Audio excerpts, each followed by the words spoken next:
Hello and welcome to the second Amiami Recap episode for June 2022. And if it's your first time watching one of these, Amiami Recap is a series I do every month where I go through and roast, talk about, complain about, appraise anime figures that have come up for pre-order on Amiami. And June has had so many figures I've had to split up the video into two parts. Hopefully we get through everything else in this video. There's a lot to get through, so let's jump into it. First things first is this Rei Ayanami Millennials illustration version by Alta.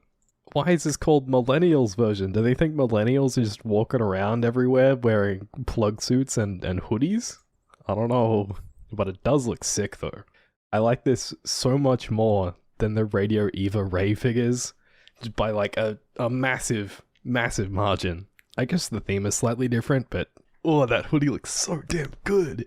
I feel like usually compared to original artwork like this, the figure never looks as good, but in this case, it might be better. With the way Rei's plug suit is sculpted, it has like these really nice little raised and like, what's the opposite of raised? And along with Alta's top tier paintwork, just makes the plug suit alone a step above most Evangelion figures that I think we see. And then factoring in how just nice the hoodie looks in general, I don't think I've ever liked a Rei figure as much as this, but man, Alta knows how to do them right. Oh no, it's that time already? We're getting figures with 2024 release dates. If you pre-order this, you're gonna wait 18 months, and then it's still probably gonna get delayed. What is wrong with this industry? So we saw the concept art for this at One Fest a few months ago. I wasn't necessarily expecting it to have this big velvety red base. I guess it's okay. So two things about this that immediately grabbed me. I really like this blue glittery bit on her skirt. I think the texture it creates is really nice. The star pattern on there as well, also really cool. I know one of my favorite figures uses glitter in a similar way and looks great. However, I'm here to complain about things. I'm not huge into tattoos, so maybe this goes the other way for you, but this, like, rose ring tattoo around her leg just looks really ridiculous. I mean, I get it's probably just part of the character design it's based on, but that doesn't mean I can't not like it, which is a triple negative. I don't know, I just think it makes the figure look a bit tacky. I think the pose is really good. I think it's a nice outfit. I think the hair looks a little bit boring just because they haven't gone with a gradient on this one. And this flower in her hair just, it blends in too much. If you pull the figure back this far, I don't even think you can even make out that there's a flower here. It looks like a piece of her hair. I'm just not feeling 2,700 yen of quality in here. I definitely think it looks a lot better with this moody light they've got going on. Because of the sculpting, the way the shadows fall on everything in the figure just makes it look really outstanding with good lighting. So maybe in real life it'll end up looking pretty damn good either way. And I guess I'll move on to this Miku by Max Factory, which I would deem more exciting, but nowhere near as good as the Good Smile one. I've expressed my dislike for this figure previously. It's a mess.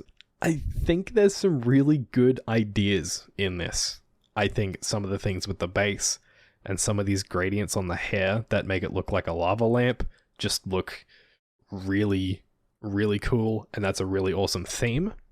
However, I think most of everything else about this Miku, especially her outfit, just looks really ugly and unappealing. This might be a really deep cut, but if you were watching seasonal anime back in 2017, you might remember Handshakers as one of the worst anime that has like ever been made. It had these really nauseating visuals. And this Miku figure feels like that show in figure form. There's too much color, there's too much detail, there's too much going on in the sculpt that it becomes really difficult to pass visually. And these are the sort of elements that I usually really enjoy in other figures, but it feels like you can have too much of a good thing, and it feels like this figure has just overdosed on everything. It's crazy. And for 45,000 yen, because there's no Amiami discount, that is a hard pass.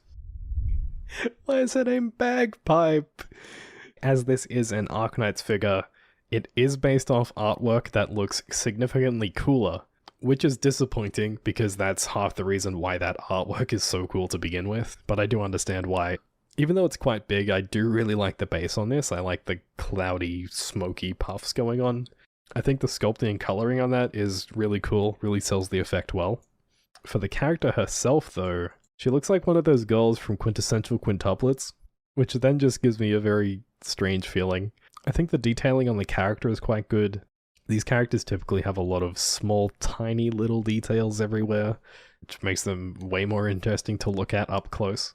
And while I think, yeah, you could have added more depth to the paintwork, it could have been a brighter, more vivid color, I still think it looks really nice from this front-on angle. I think the sculpt does sort of run into issues when you view it from other angles. For 30,000 yen, I think it's cool, but probably not that cool unless you're super attached to this character. Looks like eStream is back with yet another Jujutsu Kaisen figure. And with figure prices inflating so much, the eStream price doesn't look half bad anymore. I was going to say that this figure looks less elaborate than their others, but then I saw the base. That is something. I think eStream, especially in the earlier figures, they would go too hard on the base to the point where you're buying this thing for the base and not for the figure itself. And it feels like they've slowly been showing more and more restraint. And now we're at the point with something like this, where the base doesn't detract from the character at all, but it adds a lot of story and context and just cool stuff going on. I like that the focus is on Sukuna. I think initially I'm like, yeah, whatever, he's just tearing his shirt off, but the more I look at it, the more I appreciate how much effort has gone into capturing this moment in time. It makes the figure look a lot more dynamic and cool without having to resort to effect pieces that eStream just always loves to do. I think it is a good figure. I feel like it's one of those things that's even better if you're familiar with the character and what this is referencing. I think it's cool. This is crazy. I thought this was Paimon, but it's not. It's Minahoshi-chan, which is completely obscure. I'm not sure how or why this is getting a figure, but as far as I understand, someone has this avatar and they dance in VR chat, and it's like the cutest thing I've ever seen. I remember binging a whole bunch of videos about her like a year ago, and seeing this has just like unlocked all of that in my brain, and I'm like, what? I'm a little bit confused. I think it's a really nicely designed figure. It's kind of small, so they've added a bunch of extras and things that just add to it quite a lot. Look at that little bunny there. He's so round and cute. And then the really fat chungus squirrel. She's got interchangeable arms and a different face. Look like she's eating, and it's so cute. I wish I could just buy this chef rabbit separately. But yeah, solid figure. I feel like it's been a hot minute since I looked at a wedding figure, and of course it's FuRyu doing it. Like half of their products are like, oh hey, we're doing the wedding version, guys. And everyone's like, yay! Wedding figures! If this design didn't have these blue ribbons, I would not care about it. But because it has the blue ribbons, I really like it. I think it adds just a little bit of that Azur Lane boat fantasy without detracting from the weddingness of the rest of the figure. And that blue surrounding the figure just gives you something really nice to latch onto. Needs a support pole back here. Why? No, that's ugly. No, stop. Don't do that to me. Not after I praise it. Not after I'm like, the only good thing is this blue thing. It's even here as well. I just missed it. God damn it. I think the hair is done really nicely. I like this, you know, glossy, pearlescent effect they've got going on the dress and the gloves. And I think the layers of the dress just flow nicely as well. I also appreciate with the bouquet that it's not all just solid, only pink. They've sculpted in the green leaves there, which makes it look a little bit more interesting. But I think as far as wedding figures go, I don't know how much I can fault this one. So I do give it a tentative thumbs up, but it is kind of expensive by FuRyu, so use your best judgment. We have a new figure from Apex. And this one is beautiful. There's no doubt about it. That is just really, really pretty. And this pond base as well, it's so unique, it's so interesting. It feels peaceful and all of the colors work together so nicely. I'm a huge fan of the paintwork on this prototype. Recently I've been noticing flowers a lot in figures and getting disappointed that they're typically like a single shade of a color and that's it. But with this, look at the flowers in her hair. Not only are the center of these flowers yellow, it looks like there's also a gradient that starts very pink in the middle and goes out to a very light pink on the side. And that attention to detail is something that I'm really looking for. You can see this better down on the base where they have more space to work with. The coloring on the dress as well also looks really nice. I'm not sure if it's a painted gradient or lighting that's causing this effect, where the dress has a much darker pink in the center at the top, and then flows down to a very, very light pink down to the bottom. Either way, it looks amazing. I love this figure. She looks absolutely beautiful. Oh no, it's by Beeful. If you don't know, they're notoriously like the worst figure company of all time, but I guess that's mainly because they like 3D print figures and make them out of bad materials. But this one is PVC, like most normal figures, so I guess you can be a little bit more confident in it. I think in spite of all that though, it's a beautiful looking prototype. I think the coloring work they've done on this is really nice. Like the shading just seems nice, the base detail looks really good, the sculpt looks pretty good. If I didn't know that this was by Beeful, I think I would be much more positive about it. I checked the MFC comments and people seem to be not so mad about them for their PVC figures, so take that how you will. Do people get mad when I pronounce Myethos as Mythos? Deal with it. Mythos is back with the third national treasure figure. This one is Pearl Pillar of the Buddhist Shrine. First off, it's gorgeous. Second, if you don't understand the context, these are anime girl versions of like Chinese national treasures. So this one looks like this in real life, but now she's a heckin' cute anime girl and we love it. We love it. I'm gonna be real, as soon as I saw this, I'm like, I need to pre-order it. This doll-like face though puts me off a teeny tiny bit. And I'm not so confident in Mythos' ability to do faces well, but that might just be me speaking from one bad experience.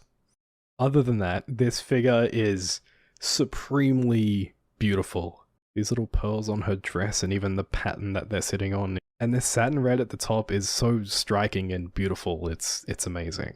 The way the braid flows back here is also just so pretty. Mythos' close-up product shots are so good. They're always so good. I think I say it every time, but they're just so proud about showing every little tiny detail. Look at the base. It's so unique. I think this figure is just, it's really special. It's not the most exciting figure color-wise, but I think the subdued nature of all the colors really works for the very classy, regal, ancient treasure that this is representing. And I don't know, I'm so in love with this figure. I think what I like so much about it is that this sort of composition is much closer to what we see in very impressive, very expensive 1/4 scale figures. And to have that same thing done at the smaller 1/7 scale where it's much more affordable is something that I think is really awesome to see. And I feel like at this price point I may as well just jump in and order her because why not? And I'll use this as an opportunity to plug my CD Japan affiliate link. If you're interested in buying figures from this video, I would check out CD Japan.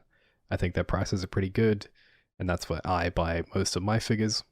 If you make an order using my link down in the pinned comment or the description of the video, I'll get a bit of money back from that.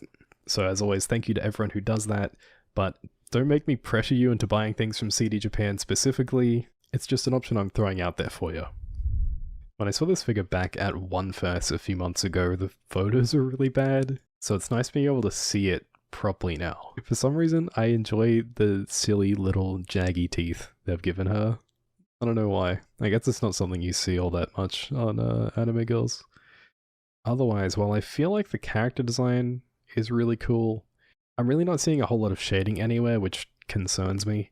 And for a heavy damage version, these cuts out of the leggings just seem very clean.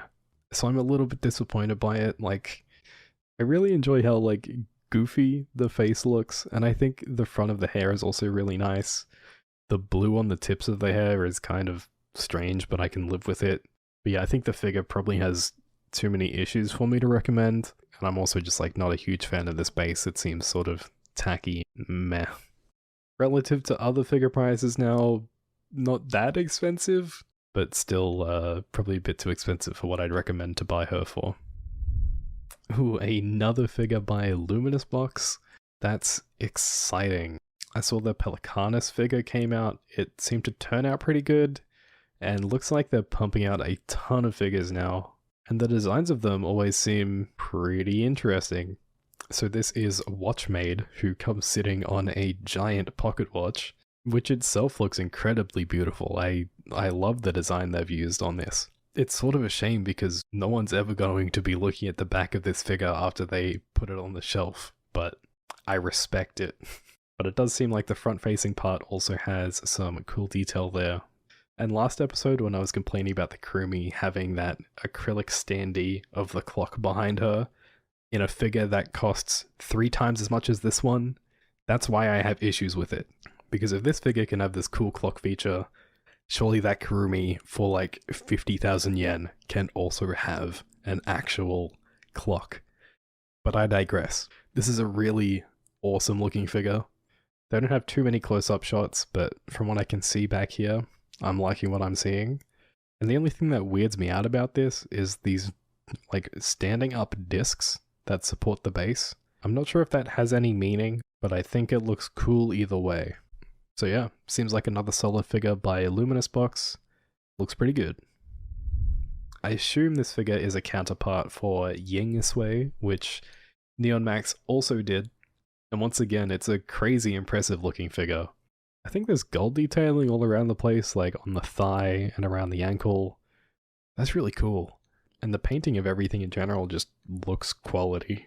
I think these super thin white strands going over the red hair is a really nice touch. I really hope they don't mess that up because it's going to look really ugly if they get it wrong. But I guess you got to have faith in them, right? But yeah, there's a really cool separation of color on the hair. And I really like how the red and white play against each other in her outfit as well. I think there's a really awesome balance there. And then yeah, the base. I don't even know how to describe that. It looks cool. I would assume that this is a torpedo or something that she's firing, because that's how boat girls work, right? I guess my only concern then is the support pole. I think this cream colored dome is really ugly, but maybe they change it in the final product anyway. Why am I getting deja vu about this figure? I feel like I've talked about it before, but I'm probably just getting it confused with the billion other quintuplets figures that come out every month. This one is by Good Smell Company. I think their quality is always pretty good, and I like how they shade things, and I feel like their stuff is typically very fairly priced, unless it's Miku and they sell it for like double because they can. I think what they've done with the hair here is really nice, assuming that's not just lighting tricks and they've actually put nice highlights on that. I think the eyes are also very enchanting. I'm not too sure about the mouth though. As for the outfit, I think it looks really nice. The colors are a bit bland, but like, it is what it is. And the sculpted texture they have for this top that she's wearing just looks really, really good, really realistic. It looks like it's actually soft. I have a different one of their figures that uses the same technique, and it looks awesome in real life. So yeah, seems like a simple, competent figure. Looks pretty good. Here is Ruka from Rent-A-Girlfriend by Broccoli. Her skirt is alarmingly short, but even though there's not a whole lot of it, it does have some nice shading by the looks of it. And same with her bag as well. It looks like they've put quite a bit of effort into the shading there. And on the topic of the bag, she's got these really cute keychains, this Shinkansen and this little, I don't know, animal fella. It's cute. I like it. I always like little funny character details like that in figures. I think it gives them a lot more personality. The rest of the figure just feels sort of standard and plain. But yeah, I think it's a solid figure. It just seems weird comparing this to May from the same manufacturer. which they're basically the same price, but I feel like May has a lot more plastic for what you're getting for your money. Just seems a bit too plain for the price they're asking. And finally, the last figure before the speed round is Riza. I think this is like the 3rd or 4th time I've ended an episode with Riza. That's just how it is. They keep putting her pre-orders up on the last day every month. It's weird. And what's weirder is like, why are her pants coming off? What is going on? Okay, I also just realized she's not wearing her normal shirt. She's got nothing on. She looks like she's fully kitted out for some alchemy and adventuring, just with no clothes. Thank you, Armakuni. That base is beautiful. I don't remember the last time I've been that impressed with greenery on a figure before. The paintwork and gradation on that looks really nice. Oh cool, her yellow coat comes off as well. Why? It's a very high quality, well detailed, good looking Riza figure that just inexplicably has no shirt on for whatever reason. But the usual details of Riza's design speak for themselves, like these belts are amazing, the detail on these potions and these vials, like, I mean, that's a big reason why I love Riza's design so much, and it also looks like she's got some great shading on the booty area, and her shoes also have some really great shading on them as well. It's a fantastic figure, it's a pricey figure, but does anyone know why she's not wearing a shirt? I need answers. I need answers. I'm gonna lose my mind. Get me into the speed round. I gotta go. Why do these Demon Slayer things have like zipper mouths? That's terrifying. They're staring into my soul. This is the cutest thing I've ever seen in my life.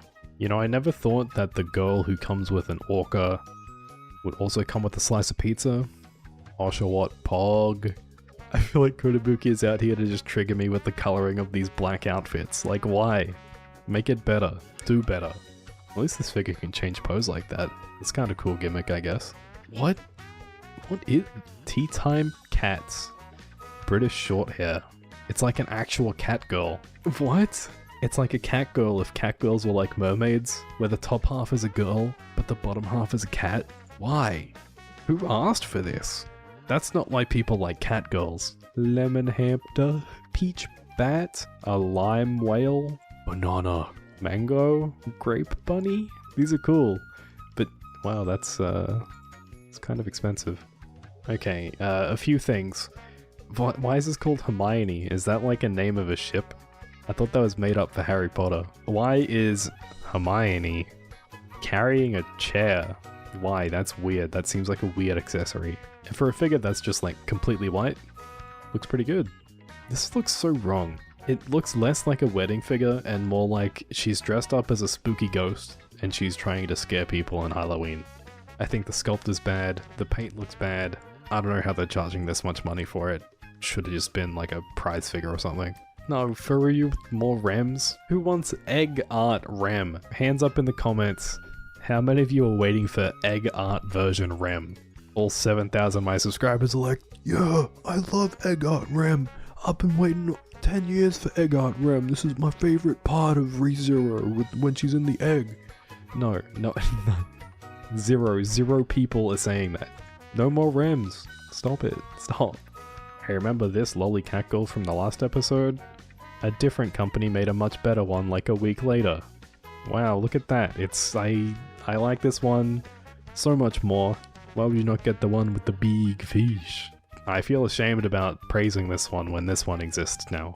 I'm not going to go into close-ups of this one for good reasons, but I just wanted to highlight that it's by Brilliant Journey, which is a new manufacturer, and I think the figure looks pretty good. My main issue with it is the very boring black base, but I think if Brilliant Journey can deliver on this sort of quality, they might be worth looking out for. Optimum Pride! But really though, I'm holding out for Megatron. Please be soon. I just realized there was no bunny girls in this episode, so here's two that I don't care about and I don't want to talk about, but they look kinda nice, I guess. I keep thinking this is an Azur Lane character, but it's totally not. It's a cool figure. Nice sculpt, good colors, and she's got a dope cane, so it's pretty neat. I'm also not going to get into close-ups of this figure, but I think it looks cool. I feel like Fat Company's been teasing it for forever and ever and ever, and so I'm glad it's finally out for pre-order. Not one of my favorites from them, but looks pretty nice nonetheless. And so that's going to do it for Amiami Recap for this month. If you have made it this far through the video, this is the part where I ask you to subscribe to the channel. It helps me grow. I like seeing the number get bigger, and it makes me happy when you do it, so I would appreciate that. If you're already subscribed, remember to like the video and let me know down in the comments what your favorite figure from this video was. So with that out of the way, this has been the Ando Experience, and I'll catch ya in the next one. Bye!